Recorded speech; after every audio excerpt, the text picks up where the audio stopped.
Nous sommes avec Pio Vezana Gerardo, qui est le chef d'orchestre de l'ensemble Robert Tourneur, un musicien qui était connu autrefois à Monceau-sur-Sambre. Alors, cet ensemble, c'est une trentaine de musiciens qui viennent d'où? Quelle est leur formation de manière générale? Alors, la plupart viennent d'une formation académique, ou sont encore en cours dans leur formation académique. Ils ont fait plusieurs années, et puis ce sont des anciens qui ont fait un parcours aussi et qui sont restés bien sûr à l'ensemble Robert Tourneur, qui existe, je pense, si mes souvenirs sont bons, depuis dans les années 1990. Alors vous êtes là depuis combien de temps ici? Moi je suis là depuis 2010. Alors vous, votre parcours musical, c'est quoi exactement? J'ai fait le conservatoire, donc dans deux spécialités qui sont l'accordéon et les percussions. Et donc j'ai été enseignant dans ces deux disciplines pendant plus de 31 ans. Et puis voilà, j'ai repris la direction de l'académie de Monceau-sur-Sambre. Et là, je suis là depuis 8 ans. Est-ce que l'académie est d'un bon niveau? Vous allez me dire oui. Mais l'académie est d'un niveau honnête, dirons-nous. Les élèves pourraient travailler un peu plus, mais enfin bon, c'est toujours la même chose. L'académie de Monceau, c'est beaucoup d'élèves? L'académie Monceau, c'est 400, entre 400 et 440 élèves à l'année au départ, et puis après, bon, il y en a qui abandonnent. Alors, ils ont quel âge de manière générale, ces élèves? Ça va de 7 à 77 ans, comme on dit? Alors, ça part à 5 ans, puisque les disciplines musicales et les arts de la parole, c'est-à-dire le théâtre, peuvent commencer à 5 ans, et bien sûr, ça va jusqu'à 99 ans. Nous n'en avons pas, mais bon. Alors, vous avez l'orchestre Robert Tourneur. C'est une bonne école, finalement, pour tous ces élèves qui sont à l'académie. Bien sûr, puisque dans cet orchestre, ils peuvent justement mettre en pratique tous les cours théoriques qu'ils ont dans l'académie.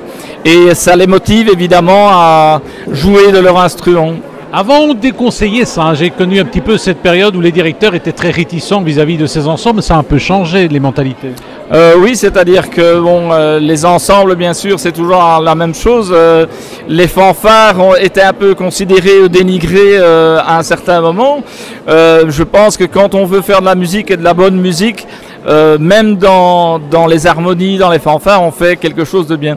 Et dernièrement, nous avons eu l'occasion de jouer l'hymne au courage, qui a été écrit par Pierre Bartholomé, qui est un compositeur contemporain.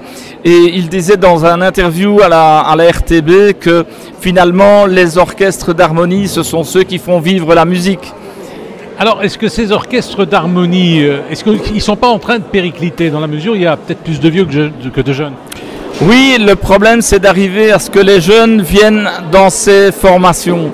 On essaie bien sûr d'ouvrir la musique à autre chose que ce qu'on a fait jusqu'à présent, et donc on essaie d'apporter du modernisme. Et évidemment, c'est pas évident parce que le modernisme, c'est aussi, on a besoin que les enfants aient de la pratique, parce que ce n'est pas si évident que ça à jouer. Alors question, est-ce que le répertoire pour les harmonies est important? Est-ce qu'on peut tout jouer en harmonie? Est-ce qu'on peut tout jouer? Oui, on peut jouer. Pour moi, on peut tout jouer. Du classique en passant par du contemporain, en passant par les années 60. Nous avons fait dernièrement un concert, nous avons joué du Queen par exemple. Oui, on peut tout jouer pour moi. Vous faites vous-même les arrangements ou alors vous trouvez ça sur le marché?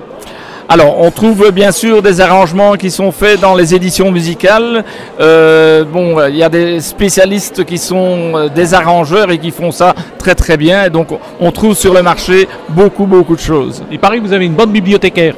On a une très bonne bibliothécaire qui s'occupe évidemment de mettre en place et de ranger toutes les partitions, de faire justement les copies nécessaires pour certains musiciens.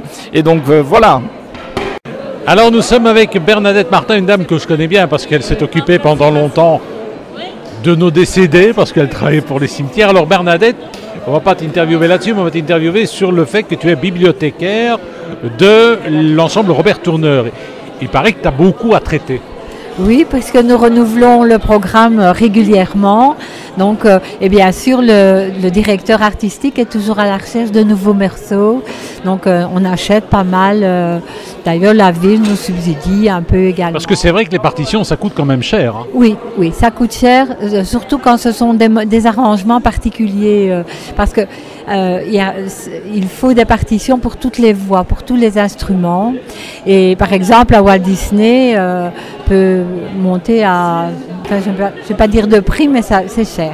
Alors on les achète, on les trouve sur eBay, parfois on va à Paris ou on va à Bruxelles et on essaie d'en trouver? Il y a des maisons d'édition reconnues et, à Bruxelles, parfois ça vient de Paris bien sûr également.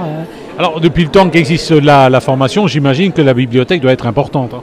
Oui, nous avons plus de 550 partitions et nous en prêtons parfois d'autres sociétés qui nous prêtent aussi parfois du matériel. Merci. Merci.